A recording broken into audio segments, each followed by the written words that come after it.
السلام علیکم ناظرین، امید ہے کہ آپ لوگ خیر و عافیت سے ہوں گے۔ ناظرین، میں آپ لوگوں کی خدمت میں جناب قاری حنیف صاحب ملتانی رحمۃ اللہ علیہ کا ایک بہترین بیان لے کر حاضر ہوا ہوں، جس کا عنوان ہے حضور کی بیٹی ام کلثوم کا واقعہ۔ آپ حضرات سے گزارش ہے کہ اس بیان کو مکمل سنیں۔ آئیے بغیر کسی تاخیر کے بیان کی طرف چلتے ہیں۔ ایک ایک فرد نرالا، ان کی شان نرالی، عظمت نرالی۔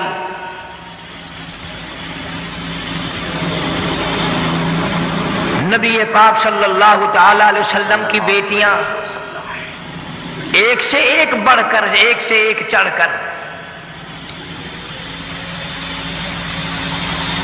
جناب سیدہ ام کلثوم رضی اللہ تعالی عنہا تیسرے نمبر کی بیٹی ہے سرکار دو عالم صلی اللہ علیہ وسلم کی رضی اللہ تعالی عنہ۔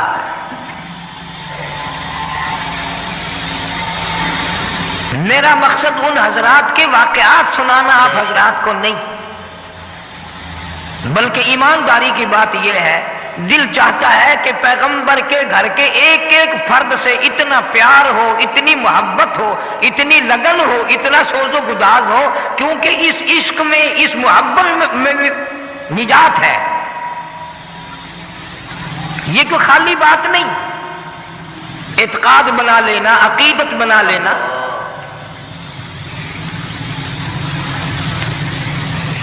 بعثت نبوت سے 2 سال پہلے پیدا ہوئی سیدہ ام کلثوم رضی اللہ تعالی عنہ، جناب فاطمہ الزہرا رضی اللہ تعالی عنہ سے بڑی ہیں اور سیدہ رقیہ رضی اللہ تعالی عنہ سے چھوٹی ہیں۔ اصل تو اتنی بات بڑی کافی، اور کچھ بھی نہ سنو، نہ کوئی بتائے کہ پیغمبر کے نسب سے پیدا ہوئی، کوئی بادشاہ کی بیٹی، کوئی راجا کی بیٹی، کوئی وزیر کی بیٹی، کوئی گورنر کی بیٹی، کوئی سفیر کی بیٹی، کوئی ولی کی بیٹی، کوئی قطب کی بیٹی، کوئی ابدال کی بیٹی، کوئی اللہ والے کی بیٹی، سیدہ ام کلثوم امام الانبیاء کی بیٹی۔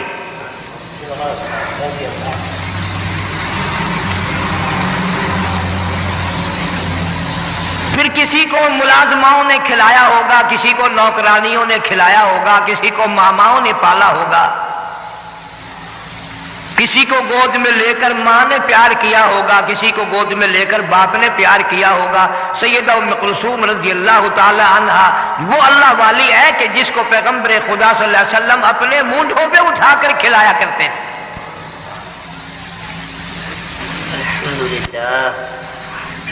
لاکھوں مرتبہ اپنی دھی کے ماتھے پر حضور کریم صلی اللہ علیہ وسلم نے بوسے دیے۔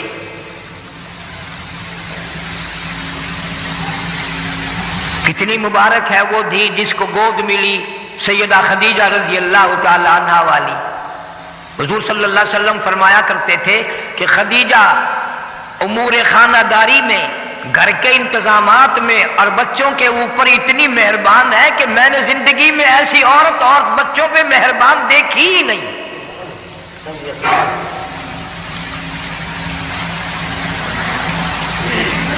جناب سیدہ ام کلثوم رضی اللہ تعالی عنہ بڑی حسین، بڑی خوبصورت، سیرت کے اعتبار سے بڑی اعلیٰ درجے کی پیدائش نبی کے گھر میں ہوئی، پلی نبی کے گھر میں، تربیت نبی نے اپنی نبوت والے ہاتھوں سے کی۔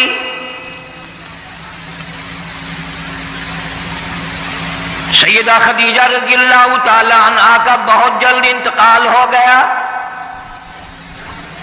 اسی سال میں حضرت ابو طالب کا بھی انتقال ہو گیا۔ مدنی کریم صلی اللہ تعالی علیہ وسلم پر اتنی پریشانی آئی، اتنا بوجھ آیا، آپ نے اس سال کا نام آمن رکھ دیا، غم کا سال نام رکھ دیا۔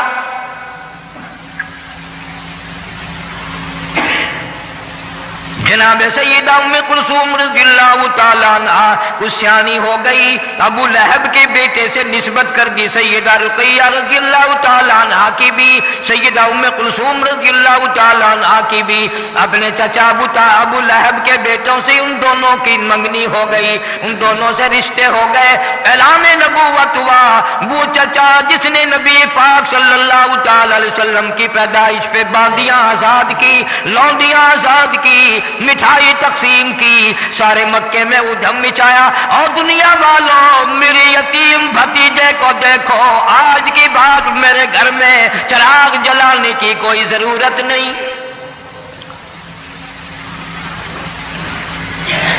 پیدائش کے وقت اتنی محبت کرنے والا، اتنا مسرت کا اظہار کرنے والا، اتنی خوشی منانے والا، جب آپ نے فاران کی چوٹیوں پہ کھڑے ہو کر اعلان فرمایا یا ایھا الناس، او لوگو قولوا لا الہ الا اللہ محمد الرسول اللہ، او لوگوں کہو اللہ کے سوا کوئی حاجت روا نہیں، مشکل کشا نہیں، بیمار کو تندرستی دینے والا کوئی نہیں، اولاد دینے والا کوئی نہیں، اجاڑنے والا کوئی نہیں، بسانے والا کوئی نہیں، بادشاہ بنانے والا کوئی نہیں، بادشاہ کو اٹھا کر پھانسی کے تختے پہ لٹکا دینے والا اس کے سوا کوئی نہیں۔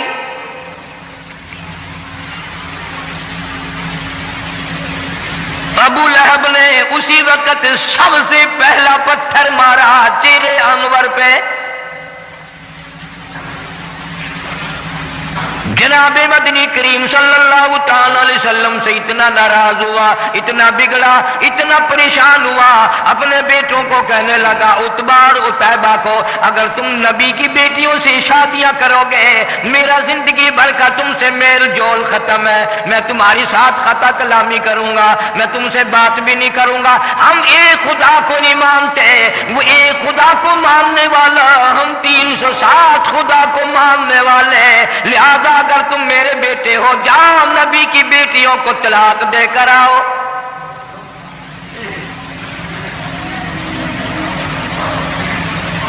دھیوں کے درد وہی جانتے ہیں جن کے دھی ہیں، جن کے دھی نہیں وہ اس درد کو جانتے ہی نہیں، کس طرح نبھانی پڑتی ہے، کس طرح گزر کرنی پڑتی ہے، کس طرح سر جھکا کے اپنا وقت گزارا کرنا پڑتا ہے۔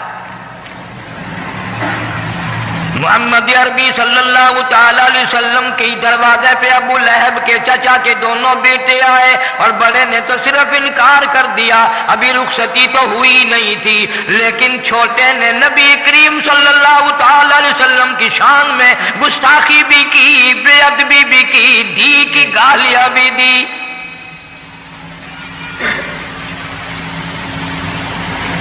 سارا جان قربان کر دوں محمد عربی صلی اللہ تعالی علیہ وسلم کی کریم ذات پہ، رحیم ذات پہ۔ قرآن کریم میں ہے حریص علیکم بالمؤمنین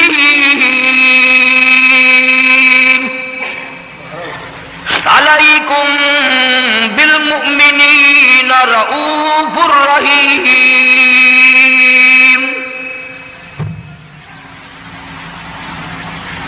آپ کے دل کو ٹھیس لگی، دکھ پہنچا، کلیجے میں درد اٹھا، ظالم تم میرے ساتھ بگاڑ کرتے ہو، مجھے مارتے ہو، مجھے پریشان کرتے ہو، مالک کی کائنات کی قسم، سر کے بالوں سے لے کر پیروں کے ناخنوں تک جسم کا کوئی حصہ ایسا نہیں جہاں تمہارے باپ نے مجھے پتھر نہ مارے ہو۔ میں نے پھر بھی تمہیں کبھی گالی نہیں دی، کبھی تمہیں برا نہیں کہا، تمہارے لیے بد دعا نہیں کی۔ ظالموں تم نے میری دھیوں کی بے عزتی کی، تم نے مجھے گالیاں نکالی، مجھے آج درد ہوا ہے۔ نبی پاک صلی اللہ علیہ وسلم کی بے ساختہ زبان سے آواز نکل گئی، میرے اللہ عتیبہ پہ کوئی کتا مسلط فرما۔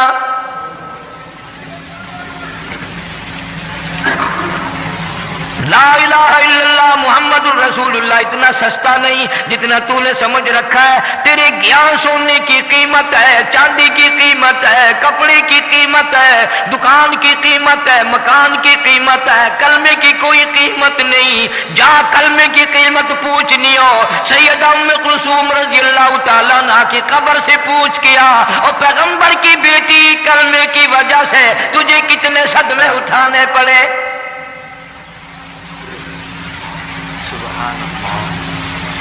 پر حد ہو گئی، اگر میں یوں کہوں گا کہ تم فتوے لگاؤ گے کہ وہ ہم سے پھر بھی اچھے نکلے. ابو لہب کو پتا چل گیا نبی پاک صلی اللہ تعالی علیہ وسلم نے میرے بچے کے لیے بد دعا کر دی. خود اس لڑکی کو بھی پتا چل گیا. ابو طالب بھی زندہ تھا. ابو طالب نے بلا کر کہہ دیا ابو لہب تو نے اپنے اوپر بھی اپنی اولاد پہ بھی ظلم کیا. یاد رکھ میرے بھتیجے کی بد دعا سے تو بچنے والا نہیں، بچ نہیں سکے گا. دونوں کو لرزہ طاری ہو گیا. نبی کی زبان کے سامنے، نبی کے فرمان کے سامنے کافر لرزہ کھا گیا. ان کو یقین ہے نبی کی زبان غلط نہیں ہو سکتی، نبی کا فرمان غلط نہیں ہو سکتا، نبی کا ارشاد غلط نہیں ہو سکتا. ابو لہب کافر کو بھی یقین ہے تو اتنا بڑا مسلمان ہے، حاجی ہے، نمازی ہے، غازی ہے، تو افسر بنا پھرتا ہے، تو ذمہ دار بنا پھرتا ہے، لیکن مالک کی کائنات کی قسم تجھے حضور کی زبان پہ یقین کوئی نہیں. بے شک.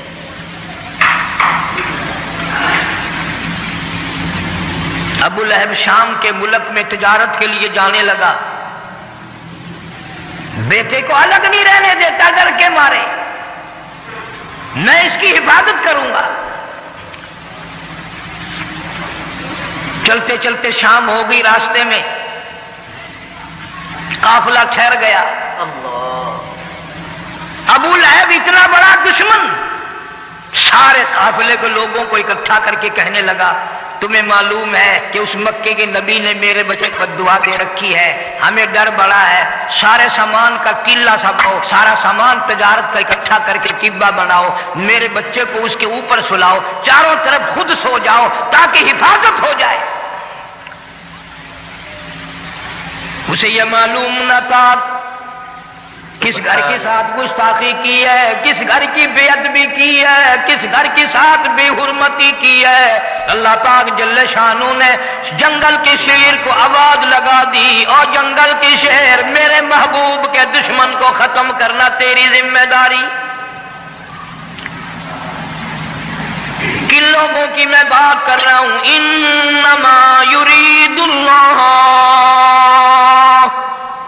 لِيُذْهِبَ عَنْكُمُ الرِّجْسَ أَهْلَ الْبَيْتِ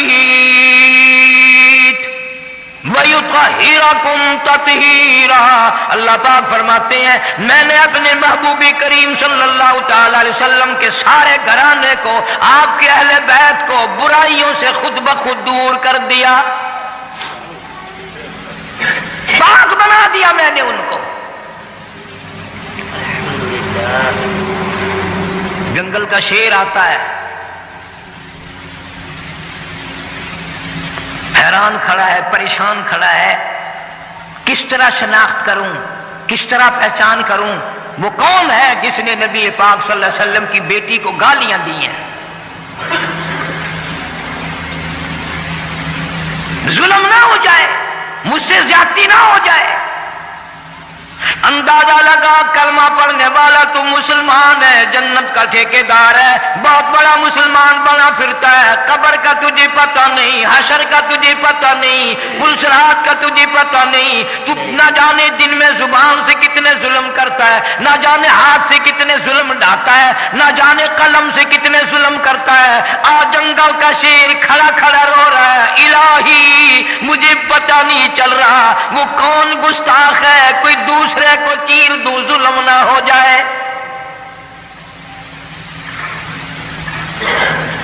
درندہ شرما رہا ہے، چیر پھاڑ کر کھانے والا جانور شرما رہا ہے، جنگل کا شیر شرما رہا ہے. تو حاجی ہو کر، عالم ہو کر، مسلمان بن کر دوسرے پہ زیادتی کرتے ہوئے تو قبر میں تو چلا گیا پر شرمایا کبھی نہیں.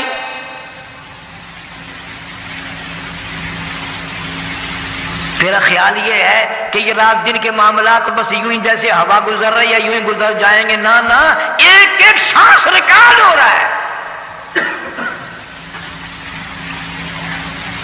بعض صحابہ اکرام نے حضور کریم صلی اللہ علیہ وسلم سے جب یہ سنا کہ ایک ایک لفظ لکھا جائے گا اور ایک ایک حرکت نوٹ کی جائے گی، خدا کی قسم 20-20 برس تک لوگوں سے کلام نہیں کیا. چھوڑ گئے تھے بولنا چولنا بھی. جنگل کا شیر انتظار میں کھڑا ہے. اللہ پاک جل شانو کی طرف سے جنگل کو آواز آئی, شیر کو آواز آئی, او جنگل کے شیر ان سب کے منہ دیکھ لے سون کر, جس کے منہ سے نبی کی دھی کو گالیاں دینے کی, بے ادبی کی, گستاخی کی بو آئے, بدبو آئے, اس کو مار ڈالنا ہے.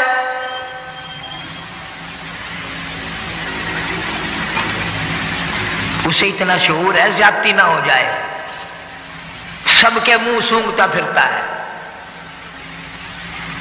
چاروں طرف سونے والوں کے منہ سونگ بیٹھا, پتہ پھر بھی نہ چلا. پھر حیران الہی کیا کروں, ان میں نہیں ہے. یہ ساری کائنات مالک کی کائنات کے قبضے قدرت میں ہے, اسی لیے فرمایا اللہ لا الہ الا هو الحی القیوم. اللہ پاک جل شانو نے ہوا کو حکم دیا, جلدی کر, تو میرے جنگل کے شیر کو لے سمجھا دے, تو بتا دے میرے محبوب کا گستاخ کہاں سویا ہوا ہے. اوپر سے آواز ہوا آئی, اس میں سے بدبو آئی, پیغمبر صلی اللہ علیہ وسلم کی بے ادبی کی, گستاخی کی, پیغمبر کی دھی کو گالی دینے کی. جنگل کے شیر نے چھلانگ لگائی, اوپر جا کر اس کو چیر کر ٹکڑے کر دیے. سبحان اللہ.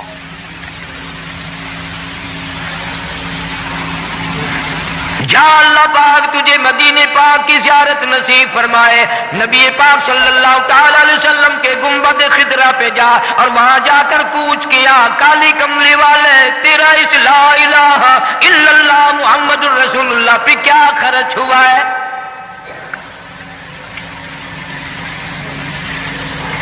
اتنی بڑی بڑی زیادتی صحیح ہے, پھر بھی بات نہ آئے. مکے والوں نے مشورہ کر کے شعب ابی طالب میں 3 برس تک قید کر دیا. مسلمان مرد اور صحابہ کرام صحابیات تمام کی تمام درے میں بند ہیں, کھانے کو نہیں, پینے کو نہیں, جھاڑیوں کی پتی بھی نہیں. حدیث پاک میں ارشاد حضور صلی اللہ علیہ وسلم فرماتے ہیں کئی مرتبہ ایسا موقع آیا کہ سیدہ ام کلثوم رضی اللہ تعالیٰ عنہ اور سیدہ فاطمہ الزہرا رضی اللہ تعالیٰ عنہ بھوک اور پیاس کی وجہ سے اتنی بلبلا تڑپ تڑپ کے روتی تھی, سیدہ خدیجہ کا بھی کلیجہ نکلنے کو ہو جاتا تھا. روئے ہیں محمد عربی صلی اللہ علیہ وسلم بھی اپنی معصوم بچیوں کو, ان ننھی منی کلیوں کو دیکھ دیکھ کر رویا کرتے تھے.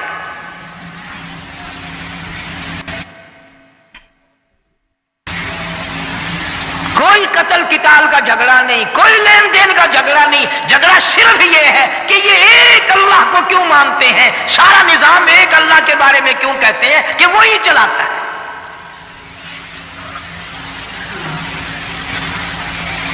ایک دو دن کی بات نہیں, 3 برس تک بڑی مصیبتیں برداشت کرنی پڑی. مول بھی آٹا کوئی نہیں دیتا, پانی مول کوئی نہیں دیتا, درختوں کے پتے بھی ملنے بند ہو گئے.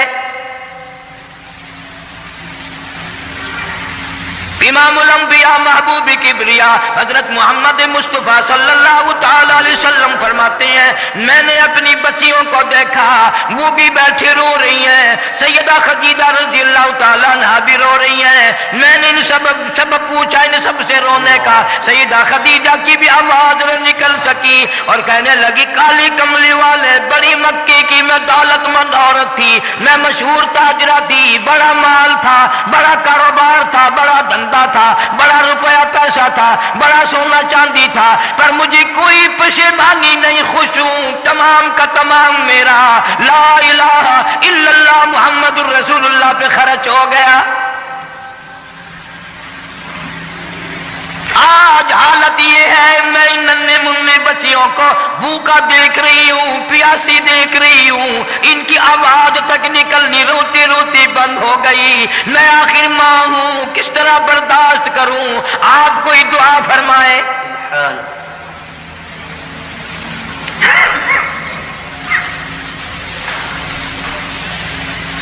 3 سال کے عرصے کے بعد سیدہ خدیجہ رضی اللہ تعالی عنہا کے بھتیجے کو پتا چلا کہ میری بوا میری پھوپھی خدیجہ اتنی بیمار ہے، اتنی بھوکی ہے، اتنی پیاسی ہے کہ آج کل میں اس کا دم نکلنے والا ہے۔ باوجود کفر کے، رشتہ دارانہ قرابت کے، مدنی کریم صلی اللہ علیہ وسلم نے روتے ہوئے فرمایا او مکے والوں، چلو ہمارا تمہارا توحید باری تعالیٰ میں جھگڑا ہے، کلمے کی وجہ سے جھگڑا ہے، لیکن یہ ہمارے بچے، یہ ہماری بچیاں، تم قریش کے خاندان کے ہو، عرب کے باشندے ہو، تم تو فخر کیا کرتے تھے مہمان نوازی پہ، ان بچوں کو تڑپتے ہوئے دیکھ کر مذاق کرتے تھے۔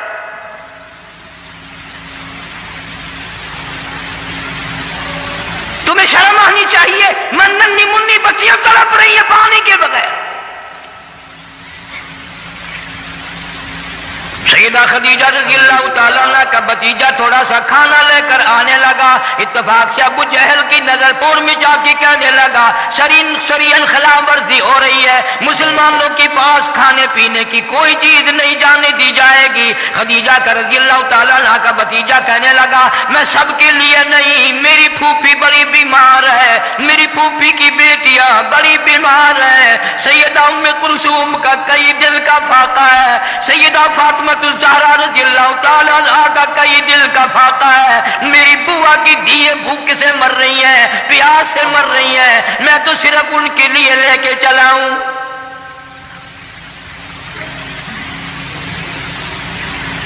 شکر ہے اس زمانے کے لوگ بعد موقع پر کفر و کافر ہونے کے باوجود بھی صلہ رحمی قرابت داری کو جوش مارتی تھی۔ ارے آج دیکھ لو، بھائی کھا رہا ہے بہن دیکھ رہی ہے، بہن کھا رہی ہے بھائی دیکھ رہا ہے، اس کے بچے مر رہے ہیں اسے پرواہ نہیں، اس کے بچے مر رہے ہیں اسے پرواہ نہیں۔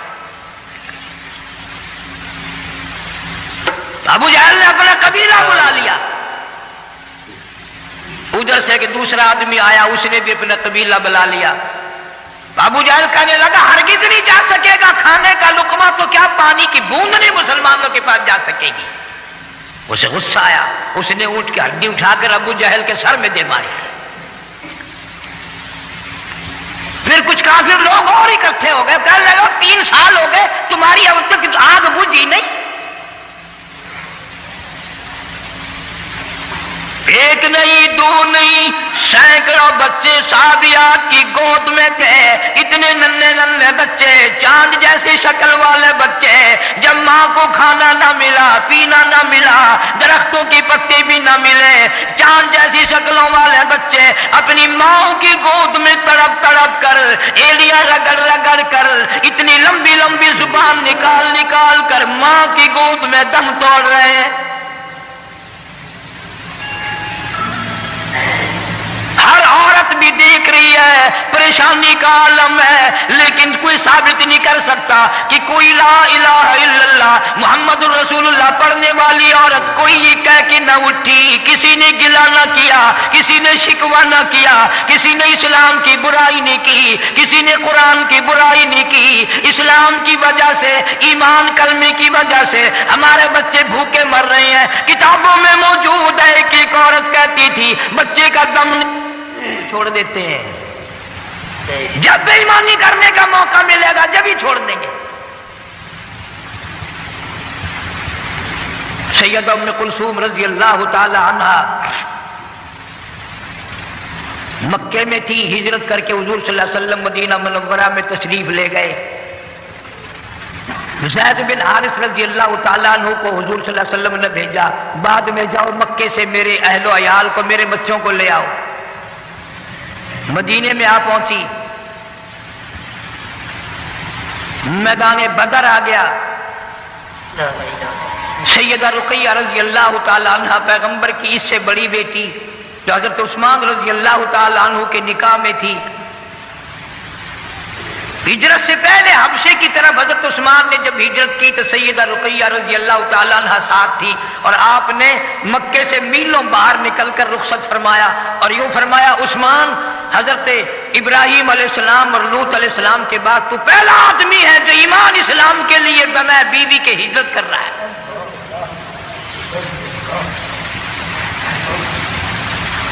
اس گھر کا ہر آدمی نرالا، میں نے عرض کیا سیدہ رقیہ رضی اللہ تعالیٰ عنہ، سیدنا عثمان رضی اللہ تعالیٰ عنہ ایک جگہ میاں بیوی بیٹھے ہیں، آپ تشریف لے آئے تو آپ نے قسم کھا کر فرمایا میں نے زندگی بھر میں اتنا حسین جوڑا کبھی نہیں دیکھا۔ جنگ بدر کے موقع پر حضرت رقیہ رضی اللہ تعالیٰ عنہ سخت بیمار تھی، چیچک کی بیماری تکلیف ہو گئی۔ حضرت عثمان کو نبی پاک صلی اللہ علیہ وسلم نے فرمایا تم یہیں رہ کر میری بیٹی کی تیمارداری کرو، میں تمہیں جنگ میں جہاد میں شریک سمجھوں گا۔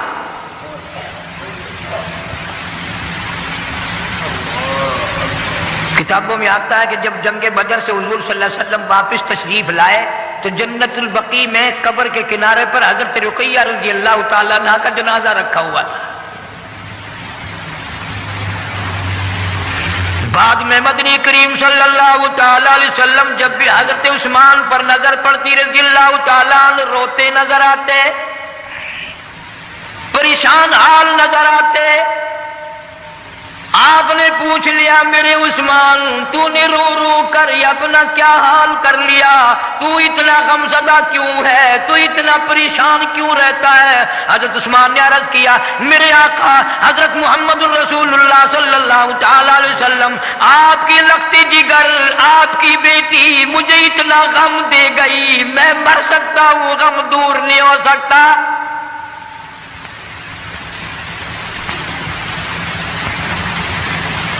مجھے نیند نہیں آتی اور بڑی پریشانی یہ ہوئی دیکھ عثمان کی جگہ کہاں پہنچی رضی اللہ تعالیٰ۔ عرض کیا میرے آقا ایک تو آپ کی لخت جگر کی جدائی ہو گئی، آپ کی بیٹی انتقال فرما گئی، میں اکیلا رہ گیا، اور دوسرا یہ غم ہو گیا میری آپ سے رشتہ داری ختم ہو گئی۔ فرمایا عثمان میرے رشتے ختم نہیں ہوا کرتے، قیامت میں بھی میرے رشتے برقرار رہیں گے۔ لوگوں کے رشتے ختم ہو جاتے ہیں، میرے رشتے ختم نہیں ہوں گے۔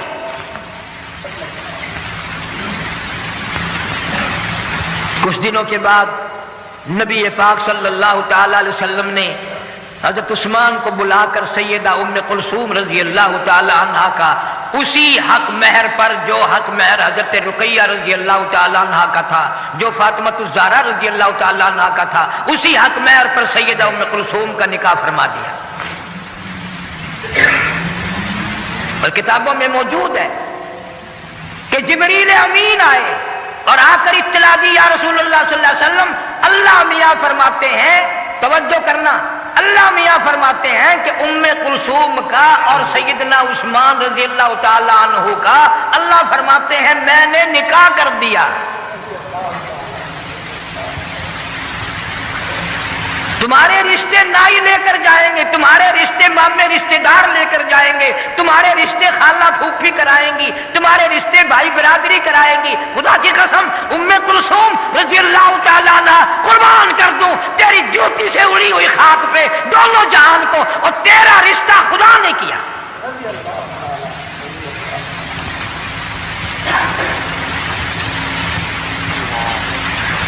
کوئی بات یاد کر کے بھی لے جایا کرو، آدم علیہ السلام سے لے کر آج تک اور قیامت تک کے نکاح نبیوں نے پڑھائے، ولیوں نے پڑھائے، صحابہ نے پڑھائے، کتبوں نے نکاح پڑھائے، انبیاء کرام نے نکاح پڑھائے، مولوی پڑھاتے ہیں، قاضی پڑھاتے ہیں، رجسٹرار پڑھاتے ہیں، سب کچھ نکاح پڑھاتے آئے ہیں۔ سارے نبیوں کے نکاح، رسولوں کے نکاح، پیغمبروں کے نکاح، صحابہ کے نکاح، کتب و ابدالوں کے نکاح زمین پہ ہوئے، اس دنیا میں ہوئے، بندوں نے کیے۔ صرف دو نکاح ایسے ہیں جو آسمانوں پہ ہوئے، دو نکاح ایسے ہیں جو آسمانوں پہ ہوئے۔ سارے جہان کے قاضی لوگ، پیغمبر، نیک اچھے برے، سیدہ زینب رضی اللہ تعالی عنہ جن کا حضور صلی اللہ علیہ وسلم سے نکاح ہوا تھا، اور ام کلثوم کا نکاح آسمانوں پہ ہوا، اس نکاح پر سارا جان قربان نہ کر دوں جب قاضی خدا خود بنا ہوگا۔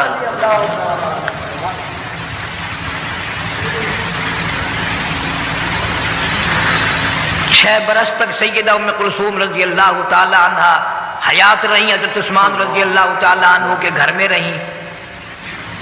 کیا کہنا اس زندگی کا؟ پیغمبر سیرت بنانے والا ہو، سیدہ خدیجہ پالنے والی ہوں، سبحان اللہ سبحان اللہ، کیا کہنا؟ یوں آتا ہے کتابوں میں حضرت عثمان رضی اللہ تعالیٰ عنہ کی اور حضرت ام کلثوم کی 6 سال میں کبھی 1 سیکنڈ کے لیے بھی نہ بات بگڑی، کبھی رنجش ہوئی نہیں۔ ایک اور بات یاد آ گئی بڑی سبحان اللہ کام کی، ہم اپنی بیٹیوں کو جہیز دیں گے، ناچ دیں گے، برتن دیں گے، جوڑے کپڑے دیں گے۔ پیغمبر خدا صلی اللہ علیہ وسلم نے سیدہ ام کلثوم کو فرمایا رخصتی کے وقت جب بھیج رہے تھے حضرت عثمان رضی اللہ تعالیٰ عنہ گھر میں، فرمایا ام کلثوم تیرے ابا کے پاس دھن دولت کچھ نہیں، جہیز ویز کچھ نہیں ہے، پر ایک بات ہے، میں نے جو تیرے لیے آدمی تلاش کیا ہے، خامن تلاش کیا ہے، اس کی صورت ابراہیم علیہ السلام سے ملتی ہے۔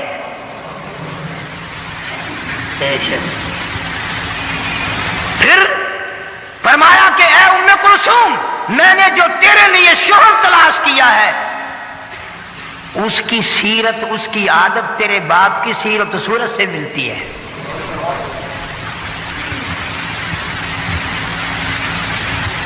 کتنی بڑی بات فرما دی، کتنی بڑی بات فرما دی کہ میں نے تجھے سب کچھ دے دیا۔ سلیم الطبع خاتون تھی، پیغمبر کے گھر میں پلنے والی بچی تھی، بڑا اچھا وقت گزرا۔ جناب مدنی کریم صلی اللہ تعالی علیہ وسلم کی اس بیٹی کو کچھ دیر بعد یہ پاک صلی اللہ علیہ وسلم نے خود حکم دیا، اما آئے، حضرت لیلا آئے اور فلاں آئے، ملتی ہے اسی طرح سے غسل دینا، میری پیاری بیٹی کو پیار سے غسل دینا۔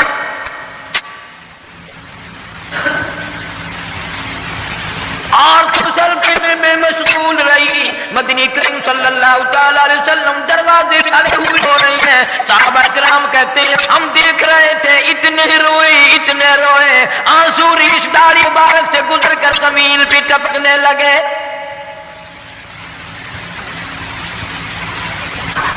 اطلاع دی گئی، خبر دی گئی، غسل سے فارغ ہو گئے، غسل دیا جا چکا۔ امام الانبیاء محبوب کبریا حضرت محمد مصطفیٰ صلی اللہ تعالی علیہ وسلم نے اپنے ہاتھوں سے یوں دے کر عورتوں کو غسل پکڑایا اور فرمایا تم کفن پہنا دو، میں بالکل جنازے کے لیے انتظار کر رہا ہوں۔ الحمدللہ۔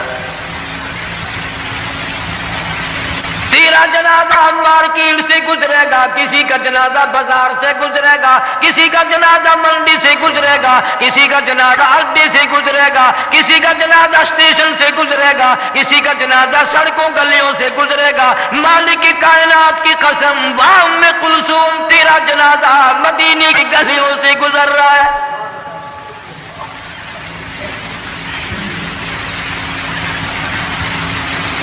صحابہ کرام رضوان اللہ تعالی علیہ مجمعین کی پوری جماعت روتی ہوئی جنازہ اٹھا کے چلی جا رہی ہے۔ کتابوں میں آتا ہے کہ حضرت عثمان کو غش آ گیا، بے ہوشی طاری ہوتی تھی، بے ہوشی طاری ہوتی تھی۔ ایک دن دیکھ کر نبی پاک صلی اللہ علیہ وسلم نے فرمایا عثمان تیرا تو برا حال ہو گیا۔ عرض کی آقا اب موت کا انتظار کر رہا ہوں، میری دنیا ختم ہو گئی ہے۔ فرمایا میں کیا کروں عثمان، تو مجھے اتنا پیارا لگتا ہے، اتنا پیارا لگتا ہے، اگر میرے پاس 40 بیٹیاں ہوتی تجھے ہی دیتا چلا جاتا، ساری ختم ہو جاتی۔ ابن عباس رضی اللہ تعالیٰ عنہ فرماتے ہیں کہ میرے سامنے حضور صلی اللہ علیہ وسلم نے فرمایا عثمان کا غم مجھ سے دیکھا نہیں جاتا، اس کا رنج دیکھ کر میرا دل چاہتا ہے میری 100 بیٹیاں ہوتی، اسی کو دیتا چلا جاتا، ساری مر جاتی۔ جنازہ جنت البقیع میں پہنچا، جناب مدنی کریم صلی اللہ تعالی علیہ وسلم نے فرمایا ابو طلحہ ابو الفضل حضرت علی رضی اللہ تعالی عنہ کو فرمایا ام کلثوم کو تم پکڑ کر قبر میں اتارو۔